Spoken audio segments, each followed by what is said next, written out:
বাংলা সাহিত্য জগতে প্রগতিশীল ও কিশোর কবি হিসাবে বিখ্যাত ছিলেন স্বর্গীয় সুকান্ত ভট্টাচার্য।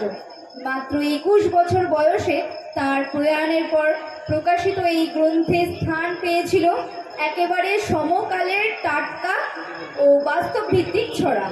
মিষ্টি ও ঝাল দুইয়ের মিশ্রণে তৈরি ছড়াগুলো পড়তে যেমন আনন্দ পায়, ঠিক তেমনি সমাজের অন্যায় ও শোষণের বিরুদ্ধে প্রতিবাদে মন রাগে ও ক্ষোভে ফেটে ওঠে। শুরু হচ্ছে সমবেত কবিতা পাঠের অনুষ্ঠান লিখে করা। আজ বঙ্গমনুষীর শুভ সন্ধ্যায় বলাকামণিমালার পক্ষ থেকে আমাদের নিবেদন কবি সুকান্ত ভট্টাচার্যের লেখা কবিতা সমন্বয় মিঠে করা। কবিতা। এক যে ছিল আপন ভোলা কিশোর, স্কুল তার ভালো লাগতো না, সহ্য হতো না পড়াশোনার ঝামেলা। আমাদের চলতি লেখাপড়া সে শিখলো না কোনো কালে, অথচ সে ছাড়িয়ে গেল সারা দেশের সবটুকু পাণ্ডিত্যকে। কেমন করে সে প্রশ্ন আমাকে করো না। বড় মানুষের মধ্যে গরিবের মতো মানুষ, তাই বড় হয়ে সে বড় মানুষ না হয়ে মানুষ হিসেবে হলো অনেক বড়। কেমন করে সে প্রশ্ন আমাকে করো না। গান শোনার মতো আইন সে মানেনি, অথচ স্বর্গের বাগান থেকে সে চুরি করে আনলো তোমার আমার গান। কবি সে, ছবি আঁকার অভ্যাস ছিল না ছোট বয়সে, অথচ শিল্পী বলে সেই পেল শ্রেষ্ঠ শিল্পীদের সম্মান। কেমন করে সে প্রশ্ন আমাকে করো না।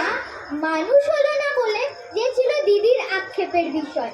অনেক বিদ্রুপ যাকে করেছে আহত, সেই একদিন চমক লাগিয়ে করলো দিগ্বিজয়। কেউ তাকে বলল বিশ্বকবি, কেউ বা কবিগুরু। উত্তর দক্ষিণ পূর্ব পশ্চিম চারিদিক করলো প্রণাম। তাই পৃথিবী আজও অবাক হয়ে তাকিয়ে বলছে, কেমন করে সে প্রশ্ন আমাকে করো না।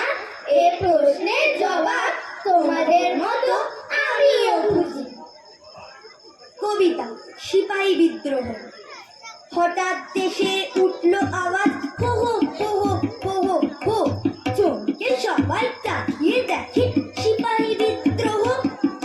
আগুন হয়ে সারাটা দেশ ফেটে পড়লো রাগে। ছেলে বুড়ো জেগে উঠল 90 সন আগে। 100 বছর গোলামিতে সবাই তখন ক্ষিপ্ত। বিদেশিদের রক্ত পেলে তবেই হবে তৃপ্ত।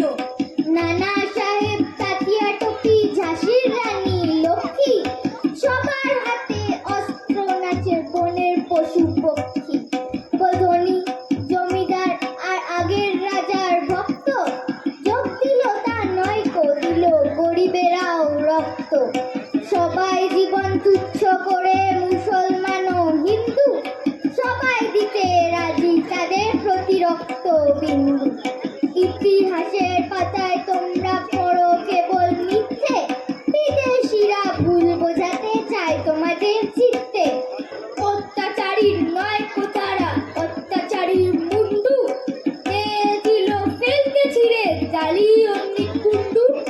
নানা জাতের নানান সেপাই, গরিব এবং মূর্খ, সবাই তারা বুঝেছিল অধীনতার দুঃখ। তাই তো তারা স্বাধীনতার প্রথম লড়াই লড়তে এগিয়েছিল মরণ করতে। আজকে যখন স্বাধীন হওয়ার শেষ লড়াইয়ের টঙ্কা উঠেছে বেজে, কোনো দিকেই নেই কোনো সংখ্যা। জব্বলপুরে সেপাইদেরও উঠেছে বেজে বাদ্য, নতুন করে বিদ্রোহ আজ কেউ নেই কো বাধ্য। তখন এদের স্মরণ করো নিত্য, এদের নামে এদের পণে সানিয়ে তোলো চিত্ত। নানা সাহেব, তাতিয়া টপি, ঝাঁসির রানী লক্ষ্মী, এদের নামে দৃপ্ত কিশোর ঘুরবে তোমার চক্ষি। কবিতা। আজব লড়াই। ফেব্রুয়ারি মাসে ভাই কলকাতা শহরে ঘটল ঘটনা এক লম্বা সে বহর। লড়াই খেলা শুরু হলো আমাদের, কেউ রইল না ঘরে। রামাদের শ্যামাদের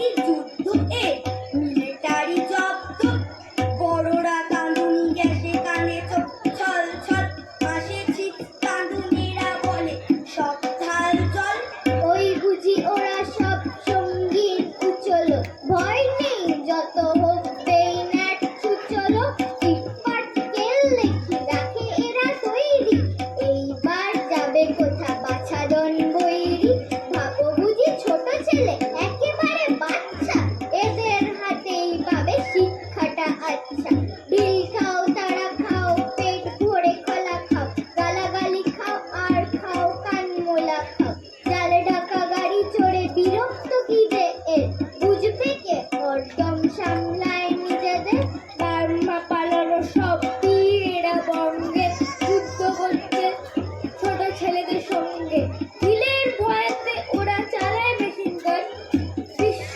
বিজয়ী তাই রাখে যান বাঁচে খালি হাত ছেলেদের তেড়ে গিয়ে পড়ে খুব সাবাস সাবাস ওরা খেয়েছে রাজার মুখ গুলির খেলা নয় গুলির সঙ্গে খেলা রক্ত রাগানোর পথে দুপাশের ছেলের মেলা দুর্দম খেলা চলে নিচে থেকে কান দেয় ও বাড়ি ও বার কালো ছোটু প্যান দেয় সচক্ষে দেখলাম রস্তির আলে প্রাণ এ অংরেজ চালা যাও বলে ভাই দিল প্রাণ এমন বিরাট খেলা শেষ হলো চটপট মেরোদের বোকামিতে আজও প্রাণ ছটফট এইবার আমি ভাই হেরে গেছি খেলাতে ফিরে গেছি দাদাদের বকুনির ঠেলাতে বড়দের শুনবো না কারু মানা দেবই আমি নিজের জীবন নমস্কার নমস্কার